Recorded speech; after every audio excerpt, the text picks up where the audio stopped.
موت کے حالات اور قبر اس تعلق سے کچھ باتیں رکھنے کی کوشش کروں گا کہ موت اس کی کیفیتیں کیا ہوں گی اور موت کے بعد ایک انسان کے ساتھ قبر میں کیا ہوتا ہے۔ اللہ رب العزت نے موت اور اس کا تذکرہ اپنی کتاب میں، نبی اکرم صلی اللہ علیہ وسلم نے احادیث کے اندر، اقوال صحابہ اور تابعین تبع تابعین بکثرت موت کے تعلق سے ہمیں تذکرے ملتے ہیں، کیونکہ موت ایک ایسی حقیقت ہے جس سے دنیا کے کسی انسان کو، چاہے کسی مذہب، رنگ اور نسل اور دین اور فرقے کو ماننے والا ہو، یہ ایک ایسی متفق چیز ہے، یہ ایک ایسی چیز ہے جس پر سارے کے سارے اتفاق رکھتے ہیں، یونائٹڈ ہے کہ موت آنی ہے، چاہے وہ کسی مذہب، کسی دھرم، کسی پنتھ، کسی فرقے یا کسی جو ہے رنگ اور نسل سے تعلق رکھتا ہو۔ ایسا آپ کو کبھی سننے میں نہیں آئے گا کہ یہ لوگ موت پر اعتماد نہیں کرتے یا موت پر بھروسہ نہیں کرتے یا موت کا ان کے پاس کوئی تصور نہیں ہے یا موت کا معاملہ نہیں۔ اس چیز میں اختلاف ملے گا کہ رب ایک ہے، دو ہے،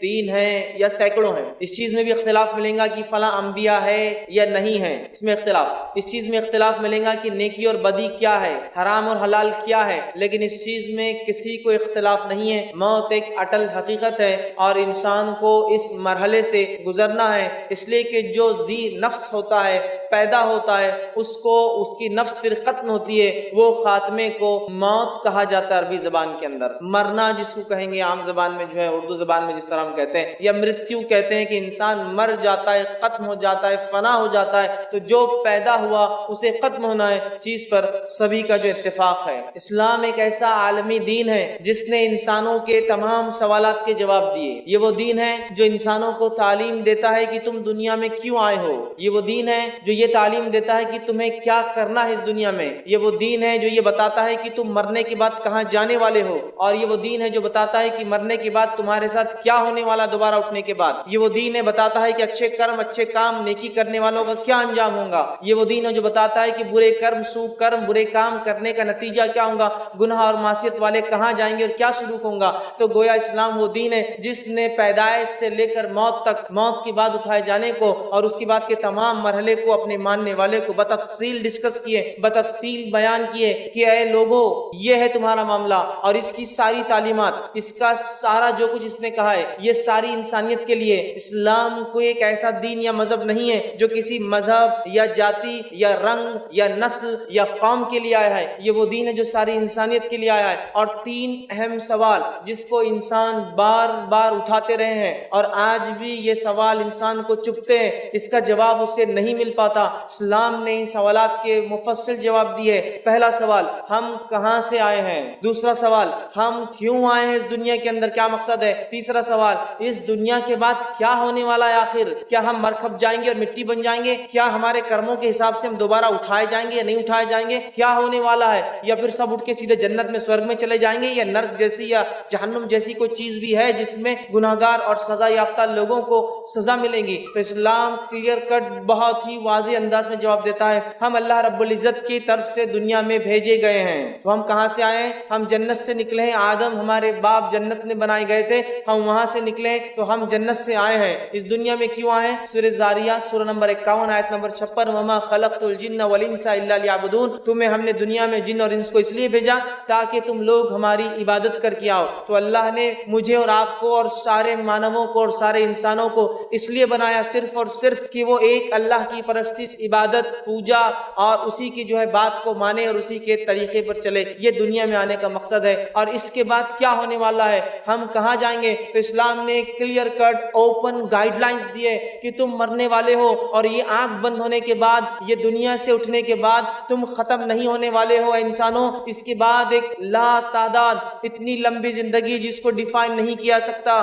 اس کو قرآن نے خلد کہا، ہمیشہ ہمیشہ ہمیشہ ہمیشہ چلنے والی ایک زندگی جس کا ایک ایک دن، ایک دیوس 50,000 سال سے زیادہ کا ہونے والا ہے۔ تو ویسی زندگی میں ہر انسان کو قدم رکھنا ہے، اس کے اعمال کے اعتبار سے وہ 50,000 سال کے ایک دن میں فائدہ، مزے، عیش اور نعمتیں اٹھائیں گا، اور اگر یہاں برے کرم اور غلط کام کر کے گیا تو اس زندگی میں یاتنائیں، کٹھنائیاں، تکلیفیں، اذیتیں، دردناک عذاب کا اسے سامنا کرنا پڑے گا۔ تو اسلام نے ہر سوال جو انسانی انسانی ذہن میں اٹھتا ہے اس کے بنانے کے تعلق سے، اس کے بنانے والے کے تعلق سے، اس کے دنیا میں آنے کے تعلق سے، اس کے دنیا سے جانے کے تعلق سے، اور دوبارہ اٹھنے کے بعد کیا ہونے والا ہے، بہت بہت واضح گائیڈ لائنز، کلیئر رہنما اصول، نصیحتیں، دلائل پیش کر دی. یاد رکھیے اللہ رب العزت آئیے ہماری موت کا خاکہ اپنی کتاب میں کھینچتا ہے اور کیا ہی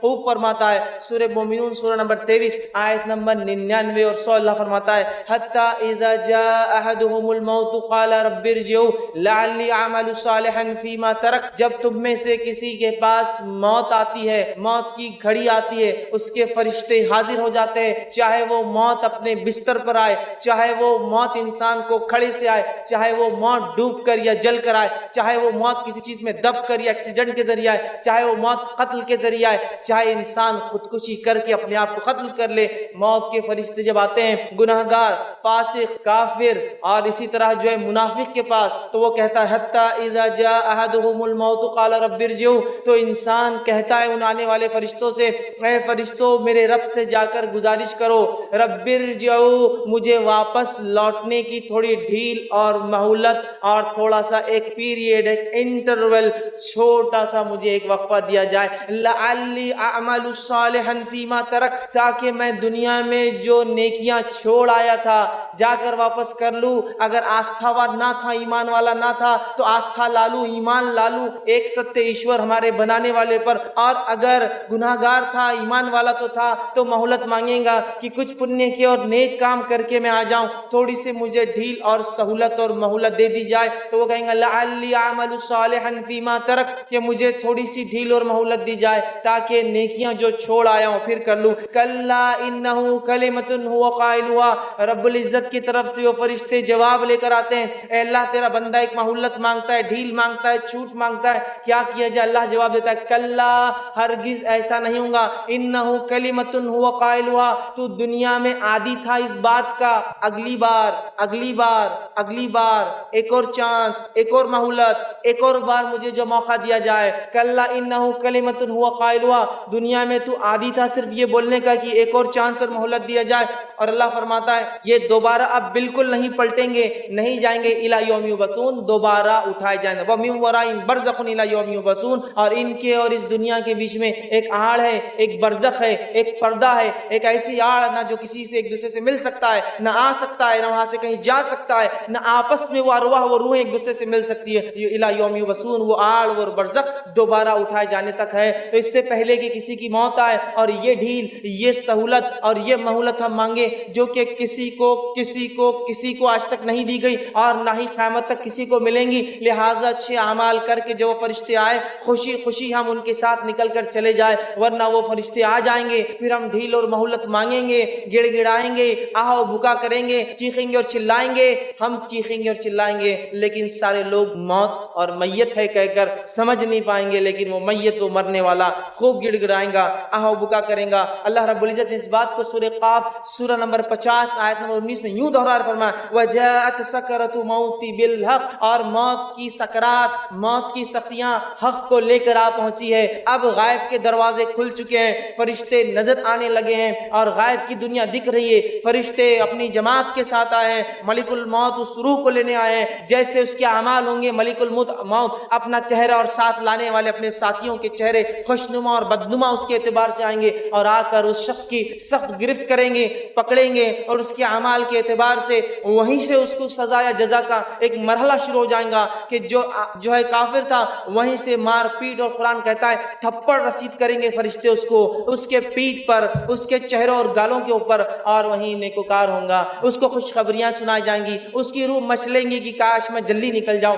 اس لیے کہ فرشتے جو خوشخبری سنا رہے ہیں وہ میرے لیے ہے اور میرے رب نے میرے لیے اتنی ساری نعمتیں اٹھا رکھی ہے، وہ نکلنے کو بہرحال تڑپیں گا. تو یاد رکھیے موت کی سختیاں حق کو لے کر آ پہنچی. قرآن کہہ رہا ہے وجاءت سکرۃ الموت بالحق، موت کی سکرات، نزع کی کیفیت حق کو لے کر آ گئی اور حق اس کے سامنے واضح ہو جاتا ہے. انسان جو دنیا میں جیتا ہے اور شروعات سے لے کر خاتمے 4 مرحلے میں زندگی گزارتا ہے. پہلا مرحلہ عالم ارواح، جب پیدائش سے پہلے میں جہاں تھا اور آپ جہاں تھے. دوسرا مرحلہ یہ دنیا کی زندگی جس میں میں اور آپ گزر رہے ہیں اور جتنے مجھے سن رہے ہیں اور جتنے انسان ابھی زندہ ہیں گزر رہے ہیں. تیسرا مرحلہ موت کے بعد وہ نیچے جو قبر کے اندر اندر یا جہاں کہیں جانور نے کھایا ہو جلا کر راکھ بنا کے اڑا دیا گیا ہو, پانی کے ذریعے بہا دیا گیا ہو, یا آنکھ کے اندر کرنٹ دے کر اسے ختم کر کے مٹی بنا دیا گیا ہو, وہ زندگی, وہ ایک اور زندگی, تیسرا اسٹیج. پھر اس زندگی کے بعد چوتھا مرحلہ ہے, انسان پھر اٹھائے جائیں گے اور اس کے بعد اعمال کے اعتبار سے جنت یا جہنم میں جائیں گے. تو زندگی کے 4 مرحلے ہیں.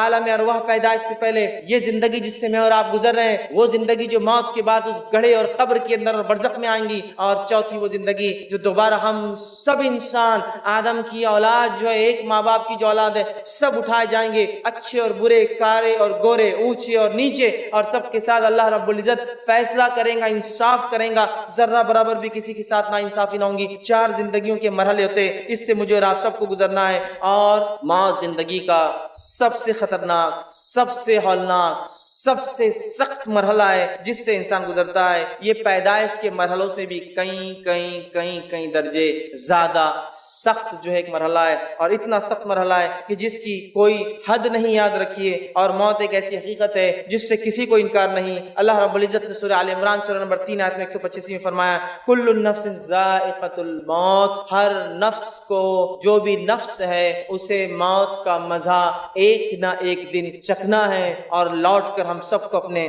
رب کے پاس جانا ہے. اور موت کی تکلیف کیا ہوتی ہے اس کو ٹھیک بتانا ناممکن ہے. یاد رکھیے, اس لیے کہ مرنے والا اٹھ کر یہ نہیں بتاتا کہ اسے کیا تکلیف ہوئی, ہاں لیکن کچھ باتیں اللہ کی کتاب اور اس کے رسول صلی اللہ علیہ وسلم نے سنت نے بتائی ہے, ان باتوں کو ہم جان سکتے ہیں, لیکن حقیقی کیفیت تو وہی انسان ہے جو اس سے گزرتا ہے. اور یاد رکھیے, موت وہ مرحلہ ہے جس سے کوئی مستثنا ایکسپشنل نہیں ہے, سب کو اس سے گزرنا ہے, چاہے کسی مذہب اور کسی دین, کسی ملت اور کسی قوم کا وہ رہنے والا تھا, تو اس سے گزرنا ہے. تو ٹھیک بتانا ناممکن ہے, لیکن اللہ رب العزت نے جو موت کی سختی اپنی کتاب میں, نبی اکرم صلی اللہ علیہ وسلم نے موت کی سختی جو کتاب میں بتائی ہے, اس میں سے ایک بات سورہ قیامہ سورہ نمبر 75 آیت نمبر 24 سے لے کر 35 میں اللہ فرماتا ہے. اور خاص طور سے گنہگار انسان کے لیے, ویسے نیکوکار کے لیے بھی بہت ساری باتیں ہیں, لیکن گنہگار انسان کے لیے اللہ فرماتا اور کہتا ہے, وہ وجوہ یومئذ باسرہ, اور اللہ فرماتا ہے, اور کتنے چہرے اس دن اداس ہوں گے, کتنے چہرے اس دن اداس ہوں گے. پھر فرمایا, تظن ان یفعل بها فاقرہ, سمجھتے ہوں گے کہ ان کے ساتھ اب کمر توڑ معاملہ, بہت سخت معاملہ ہونے والا ہے. کلا اذا بلغت التراق, اور جان جب حلق میں آ کر پھنستی ہے, اور ہر مرنے والا جب مرتا ہے تو اس کی آخری آواز جو نکلتی حلق سے, تو جان تب اس کے منہ کے ذریعے نکل کر چلی جاتی ہے. آپ سب فرماتے تب اس کی نگاہیں اس نکلتی ہوئی جان کو اپنے دیکھتی ہے. اسی لیے فرمایا جب کوئی مر جائے تو آنکھیں بند کر دو, چونکہ اس کی نگاہ اس کی طرف بڑھتی ہے. تو پیروں سے نکلنا شروع ہوتی ہے انسان کی جان, اور وہ آخری آواز جو گلے سے نکلتی ہے اس کی تفصیلات ہے. کلا اذا بلغت التراق, اور جان جب جانکنی گلے میں آ کے اٹک جاتی ہے. وقیل من راق, اور لوگ کہتے ہیں جو آس پاس بیٹھے ہیں, کیا کوئی ہے ڈاکٹر, کیا کوئی ہے طبیب, کیا کوئی ہے جھاڑ پھونک کرنے والا, کیا کوئی ہے جو اس کو اس کیفیت سے آج بچا سکتا ہے, لاؤ اسے بلاؤ. تو اللہ فرماتا ہے وَظَنَّ أَنَّهُ الْفِرَاقُ, اور آگے فرماتا اور کہتا ہے آدمی جان لیں گا کہ یہ اس کی جدائی کا وقت ہے, دنیا سے جانے کا وقت آ چکا. جیسا انسان دنیا میں آتا ہے تو ایک سمجھ کے بعد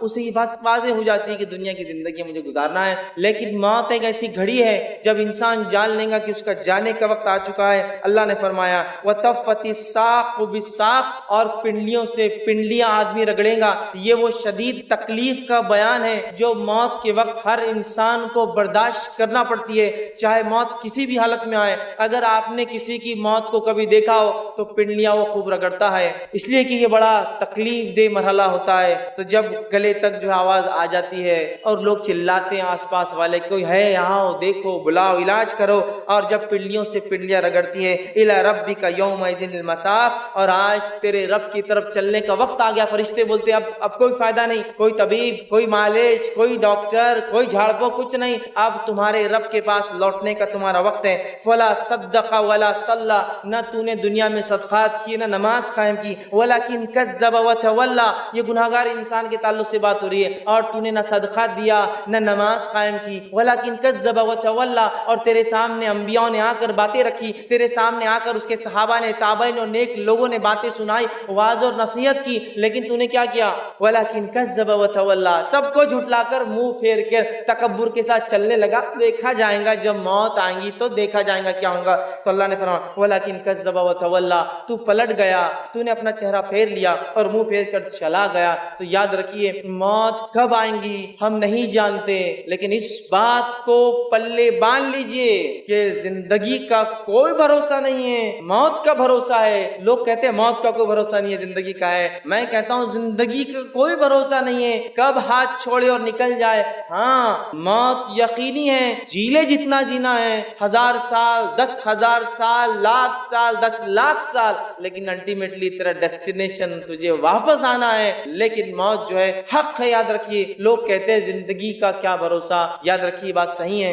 موت حقیقت ہے، زندگی کا نہیں۔ ورنہ لوگ کہتے ہیں موت کا کیا بھروسہ، موت کا بالکل بھائی بھروسہ ہے، جتنا بھی جی لو۔ عمرو بن عاص رضی اللہ عنہ کے تعلق سے آتا ہے، صحابی رسول ہے، ایک مرتبہ کہنے لگے مجھے لوگوں پر تعجب ہوتا ہے جب موت کا وقت قریب آتا ہے تو بیان کیوں نہیں کرتے کیفیتیں، کیا ہوتا ہے کیوں نہیں سمجھاتے ہیں۔ تو ایک مرتبہ جب ان کی موت کا وقت قریب آیا، عبداللہ رضی اللہ عنہما کو کسی نے کہا کہ عمرو بن عاص کی موت کا وقت قریب ہے، آپ جائیے۔ وہ پہنچے اور کہا عمرو تم کہا کرتے تھے کہ لوگ کیوں نہیں بتاتے موت کے وقت کیا ہوتا ہے ان کے ساتھ، اب تمہاری موت کا وقت قریب ہے، چلو تم ہی بتا دو، تم کہا کرتے تھے نا کہ کیا ہوگا، چلو بتا دو۔ تو عمرو بن عاص رضی اللہ عنہ صحابی رسول کے الفاظ سنی موت کے قریب، فرماتے اور کہتے ہیں مجھے ایسا لگتا ہے، میری کیفیت یہ ہے کہ آسمان زمین پر ٹوٹ پڑا ہے، آسمان زمین پر گرنے سے جو کیفیت ہوں گی تو میری تکلیف ایسی ہے جیسے آسمان زمین پر ٹوٹ پڑا ہے، میں اس کے بیچ میں زمین اور آسمان کے پس رہا ہوں، یہ میری تکلیف ہے۔ اور میری گردن پہ لگتا ہے کسی نے ایک پہاڑ رکھ دیا ہے، اس شدید تکلیف میری گردن میں پہاڑ رکھا ہوا ہے، اور جو ہے میرے پیٹ میں لگتا ہے کسی نے کھجور کے کانٹے بھر دیے جو بہت لمبے اور سخت ہوتے ہیں، اور ایسا لگتا ہے میری سانس سوئی کے ناکے، سوئی کا سوراخ ہوتا ہے نا، ایسا لگتا ہے سانس لینے میں اتنی شدید تکلیف ہے جیسا سوئی کے ناکے سے ہوا آ رہی ہے اور جا رہی ہے۔ شداد بن اوس رضی اللہ عنہ یہ ایک صحابی رسول تھے، یہ موت کی کیفیت کو فرمایا کرتے تھے اور کہتے تھے کہ موت کا لمحہ دنیا اور آخرت کی تمام ہولناکیوں سے زیادہ خطرناک ہے، موت کا لمحہ دنیا اور آخرت کی تمام ہولناکیوں سے زیادہ خطرناک ہے۔ اور فرمایا کرتے تھے کہ اس کی ہولناکی ایسی ہے کہ یہ آروں کے چیرنے سے زیادہ سخت ہے۔ کسی زندہ انسان کو آرے سے چیرے اور اس کو موت نہ آئے تو کیسی تکلیف ہوں گی، تو وہ کہتے آروں سے چیرنے سے زیادہ سخت ہے، اذیت ناک ہے، اور قینچیوں سے کاٹنے سے زیادہ سخت ہے کہ زندہ انسان کو قینچی سے کوئی کاٹ دے اور اگر موت نہ آئے تو کیسی تکلیف ہوں گی، تو قینچیوں سے کاٹنے سے زیادہ سخت ہے، ہڈیوں کے ابالنے سے زیادہ سخت ہے، مطلب اتنی تکلیف جس میں ہوتی ہے ایسے ہڈیوں کو زندہ انسان کو ابالا جا رہا ہے۔ آگے کہتے ہیں اگر مردہ اٹھ کر موت کی سختیاں بیان کر دے تو تم لوگ نیند اور چین چھوڑ دو گے اور آرام نہیں کرو گے، صرف اچھے اعمال میں لگ جاؤ گے تاکہ آخرت بن جائے۔ اسی طرح ہم دیکھتے ہیں خود نبی اکرم صلی اللہ علیہ وسلم جب آپ کی وفات کا وقت قریب آیا، جب آپ کے انتقال کا وقت قریب آیا، یہ انسانوں میں سب سے نیک انسان تھے جس کو دنیا نے کبھی دیکھا ہے اور دیکھیں گی۔ یاد رکھیے نبی اکرم صلی اللہ علیہ وسلم چونکہ وفات سے انتقال سے کوئی مستثنا نہیں ہے، آدم علیہ السلام آئے تو دنیا سے چلے گئے، نوح آئے تو وہ بھی چلے گئے، ابراہیم آئے تو وہ بھی جانے کے لیے چلے گئے، موسیٰ بھی آئے تو چلے گئے، عیسیٰ علیہ السلام اٹھا لیے گئے، لیکن آئیں گے چونکہ موت ضروری ہے، پھر اپنی زندگی 40 سالہ گزار کے موت اور وفات پھر پا کے جائیں گے۔ نبی اکرم صلی اللہ علیہ وسلم آئے تو آپ بھی چلے گئے۔ تو آئیے آپ صلی اللہ علیہ وسلم کی کیا کیفیت تھی، نبی اکرم صلی اللہ علیہ وسلم کی کیفیت کے تعلق سے آتا ہے، بخاری کی روایت ہے، ماں عائشہ رضی اللہ عنہا فرماتی ہے اور کہتی ہے اللہ کے رسول صلی اللہ علیہ وسلم کی کیفیت موت کے وقت یہ تھی، آپ کی وفات کے وقت کیا اپنے داڑھی کو بار بار وہ کرتے، چہرے مبارک پر بار بار ہاتھ پھیرتے، اپنے چہرے پر بار بار پانی ڈالتے اور پانی ڈال ڈال کر یہ کہتے سبحان اللہ ان للموت لسکرات، اللہ کی ذات پاک ہے، موت کے لیے بہت سختیاں ہیں، اللہ کی ذات پاک ہے اور موت کے لیے بہت سختیاں ہیں۔ آپ کے تعلق سے آتا ہے کہ پھر آپ کہتے کہ مجھے وضو کرنا ہے، آپ کو نماز کے لیے وضو کروایا جاتا، اس حالت میں بھی آپ نماز کو جانے کی کوشش کرتے، وضو کرتے اور آپ بے ہوش ہو کر گر جاتے، پھر آپ پانی مارا جاتا، آپ پھر ہوش میں آتے، پھر وضو کرتے اور پھر بے ہوش ہو جاتے، پھر آپ کو ہوش میں لایا جاتا، پھر آپ وضو کرتے کرتے, پھر بے ہوش ہو جاتے, اور اسی کیفیت میں اپنے چہرے پر آپ ہاتھ پھیرتے, داڑھی پر ہاتھ پھیرتے, پانی مارتے اور کہتے سبحان اللہ, اللہ کی ذات پاک ہے. موت کے لیے بہت شدید تکلیفیں ہیں. ماں عائشہ رضی اللہ عنہا فرماتی ہے رسول اکرم صلی اللہ علیہ وسلم میری مانڈی کے اوپر وفات کر گئے. آپ کی حالت اور کیفیت وفات کی دیکھ کر مجھے اس کے بعد کسی کی موت کی خبر سن کے بہت زیادہ غم نہیں ہوتا تھا, اس لیے کہ میں نے اپنے نبی کی وفات خود دیکھی تھی. تو یہ رسول اللہ صلی اللہ علیہ وسلم کی کیفیت ہے. اور ہم اس موت کو معمولی اور مذاق سمجھتے ہیں. اس کے لیے ہماری کوئی تیاریاں نظر نہیں آتی, کوششیں نظر نہیں آتی. اللہ جو بات کہتا ہے, جس کے پاس لوٹ کر جانا ہے اسی کے پاس, اس کے بتائے ہوئے طریقے, دین, شریعت اور اس کے نبی کی سنت کی طرف وہ رجحان نظر نہیں آتا. ہمارے چہرے, ہمارے لباس, ہمارے معاملات, ہماری تجارتیں, ہمارے شادی بیاہ, ہماری تمام چیزوں سے ایسا نہیں لگتا کہ کبھی مجھے اور آپ کو مرنا ہے. لیکن میرے بھائی یاد رکھو, پچھلے رمضان بھی ہم لوگ جمع ہوئے تھے. پچھلے رمضان کئی لوگ تھے جو اس مجمع میں آتے تھے اور لائیو کانفرنس کو سنتے تھے. آج ان میں سے خود آپ گواہی دے سکتے ہیں کئی لوگ موجود نہیں ہیں, اور اگلے رمضان شاید بہت سارے لوگ خود مقرر اور سننے والوں میں سے کئی لوگ دنیا سے چلے جائے, اس لیے کہ آئے ہیں تو واپس تو جانا ہے. اس کی تیاری جانے سے پہلے مجھے اور آپ کو کرنی ہے, یاد رکھیں. لیکن موت کی وہ تیاری نظر نہیں آتی جس کے تعلق سے انبیاء علیہ الصلوۃ والسلام بھی ڈرتے تھے. اصحاب رسول کی کیفیت یہ تھی کہ موت کے تذکرے آتے تو کبھی بے ہوش ہو جاتے, کبھی حواس سمجھتے آپ, سینسز کھو جاتے, ان کے آؤٹ آف سینس ہو جاتے کہ کیا تذکرہ چل رہا ہے. اس لیے کہ انہیں ڈر ہوتا کہ یہ امتحان ہے, یہ ایک سخت گھڑی ہے, اور اعمال کے اعتبار سے اس کے اندر فیصلے ہونے والے ہیں. اور موت کے بعد خبر کی ہولناکیوں کے تعلق سے نبی اکرم صلی اللہ علیہ وسلم نے اتنی واضح باتیں بتائی کہ جس کی کوئی انتہا نہیں. جامع ترمذی کی روایت ہے, نبی اکرم صلی اللہ علیہ وسلم فرماتے ہیں میں نے خبر سے زیادہ گھبراہٹ والی جگہ کوئی نہیں دیکھی. آپ فرما رہے میں نے خبر سے زیادہ, گریو سے زیادہ, وہ اندر جو گڑھا زمین میں کیا جاتا ہے جس کو قبر کہتے ہیں, اس سے زیادہ ہولناک, گھبراہٹ والی اور خطرناک جگہ نہیں دیکھی ہے. اور کیوں نہ ہو, تھوڑا خبر کو اگر تصور کر لیا جائے, سوچا جائے, مٹی کا گھروندہ ہے, مٹی کا بچھونا ہے, مٹی کا اوڑھنا ہے, آزو مٹی اور بازو مٹی ہے, من بھر مٹی اوپر سے بھی ڈال دی گئی ہے, نہ کوئی سوراخ ہے, نہ کوئی دیا ہے, نہ کوئی لائٹ ہے, نہ کوئی چھوٹا سا ٹمٹما ہے کہ جس سے کچھ روشنی مل جائے. سانپ اور بچھو ہے, جانور اور کیڑے اور مکڑوں کا گھر ہے, انسان جن گل اور سڑ جاتے ہیں. لیکن یاد رکھیے اللہ رب العزت دوبارہ اٹھا کر عالم برزخ میں اپنی قدرت سے ان کو ان کے اعمال کے اعتبار سے گرفت کرتا ہے. اور خبر ایک بہت ہی سخت جگہ ہے, اور اسی خبر کے فتنے سے نبی اکرم صلی اللہ علیہ وسلم پناہ مانگتے. مسند احمد کی روایت ہے آپ صلی اللہ علیہ وسلم دعائیں سکھلاتے تھے کہ کیا دعائیں کرنا ہے کہ ہم خبر میں آزمائے نہ جائے, کہ ہمیں خبر کے عذاب سے بچا لیا جائے, ہمیں خبر کی سختیوں سے بچا لیا جائے. اسی طرح ہم دیکھتے ہیں سنن نسائی کی روایت ہے, رسول اللہ صلی اللہ علیہ وسلم فرماتے ہیں, غور سے سنیے روایت کا, فرماتے ہیں کہ تم لوگ فتنے قبر میں دجال سے بھی زیادہ آزمائے جاؤں گے. تم لوگ فتنے قبر میں دجال سے بھی زیادہ. دجال کا فتنہ جب سے دنیا بنی ہے تو ختم ہونے تک دجال کا فتنہ سب سے بڑا فتنہ ہے. اس کے فتنے کی شدت یہ ہے کہ آدم علیہ الصلوۃ والسلام نے اس کے تعلق سے اپنی قوم کو ڈرایا, نوح علیہ الصلوۃ والسلام نے اپنی قوم کو نصیحت کی اور واعظ کیا, جبکہ یہ آنے والا ہے امت محمدیہ کے اندر. لیکن پہلے نبی اور پہلے رسول نے اس سے ڈرایا تو کہا تم قبر میں دجال کے فتنوں سے زیادہ آزمائے جاؤں گے. اس بات کو سن کر صحابہ زار و قطار رونے لگے کہ کیا اتنی سخت آزمائش ہماری قبروں میں ہونے والی ہے.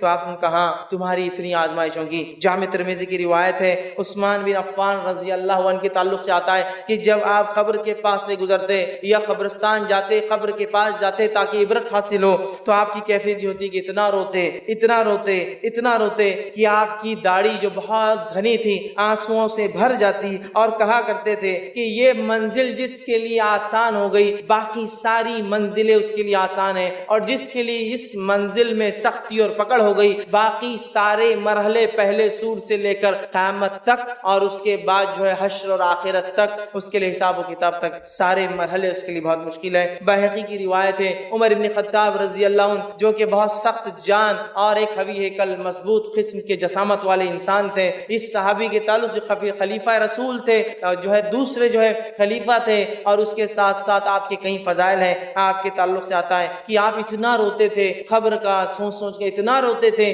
کہ آخر وقت میں آپ کی وفات سے پہلے چہرے کے اوپر 2 لکیریں پڑ گئی تھی جس کے آنسو جانے اور جانے کی وجہ سے چہرے پر 2 سیاہ لکیریں پڑ گئی تھی، چونکہ آنسو ہمیشہ وہاں سے بہہ کر نیچے کی طرف آتے تھے۔ اتنا صحابہ روتے تھے اور اس قبر سے اور موت کی کیفیت سے پناہ مانگتے تھے، لیکن ہمارے اعمال، ہمارے معاملات آج نظر نہیں آتے کہ کسی بھی چیز سے پہلے کبھی یہ سوچا ہوں کہ مرنے کے بعد اس کے وجہ سے کیا انجام میرا ہو سکتا ہے۔ نوجوان ہے تو اپنی جوانی کے اس میں عالم میں غرق ہے، نشہ، منشیات، لڑکیوں کو چھیڑنا اور افیئرز اور زنا اور بدکاریاں اور اپنی جوانیوں کو برباد کرنا۔ بچے ہیں تو والدین ان کو تعلیم اور تربیت نہیں دے رہے اسلام کی۔ بڑے ہونے کے بعد جو محنت اور مشقت حلال کے لیے ہونی چاہیے وہ حرام کے لیے ہم کرتے ہیں۔ ساری زندگی جو ہے صرف ادھر اور ادھر اور اس کو اور اس کو تکلیف دے کر مال کمانا چاہتے ہیں، حرام کاریوں میں اپنی زندگیاں گزارنا چاہتے ہیں، حلال کو حلال نہیں سمجھتے، اس کو حرام کر لیتے ہیں، حرام کو حرام نہیں سمجھتے، اپنے نفسوں پر ہر چیز کو حلال کر رکھا ہے۔ پھر تصور اور سوچ بھی یہ کہ اللہ موت اچھی دے، کیسے کسی کو اچھی موت مل سکتی ہے جب یہ اتنے بڑے بڑے انبیاء اور اتنے بڑے بڑے شہداء، اتنے بڑے بڑے صلحاء اور اتنے بڑے بڑے صحابہ کا یہ حال ہے کہ یہ اپنی اموات، اپنی موت سے ڈرتے تھے اور اللہ سے گڑ گڑا رہے ہیں، دعائیں مانگ رہے ہیں۔ پھر ہم کس طرح سے بے باکی سے گناہ کر کے یہ سوچ سکتے ہیں کہ اللہ رب العزت ہمیں آخرت میں اچھی جو ہے زندگی دیں گا اور اچھی موت نصیب کرے گا۔ اچھی موت کے لیے اچھے اعمال کرنے پڑتے ہیں، اس کے بعد اللہ کا فضل اور پھر رحم ہوتا ہے انسان تو اچھی موت، اچھی محشر کی زندگی، اچھا حساب اور کتاب، آخرت میں فیصلے کے اعتبار سے جنت، یہ آسانی سے حاصل نہیں ہوتی ہے۔ مجھے اور آپ کو اپنی زندگیوں کو بہت سیویئرلی، سیریسلی، ڈراسٹیکلی، جلدی، شدت کے ساتھ اور بہت رفتار سے بدلنا ہے، اس لیے کہ آپ بھی نہیں جانتے اور میں بھی نہیں جانتا ہوں کہ میں کب دنیا سے چلا جاؤں گا اور آپ کب چلے جائیں گے۔ اگر وقفہ دیا گیا ہوتا کہ 60 سال، 65 سال، 70 سال تو شاید پھر کچھ تیاری کر لیتے کہ موت سے پہلے تیاری ہو جائے۔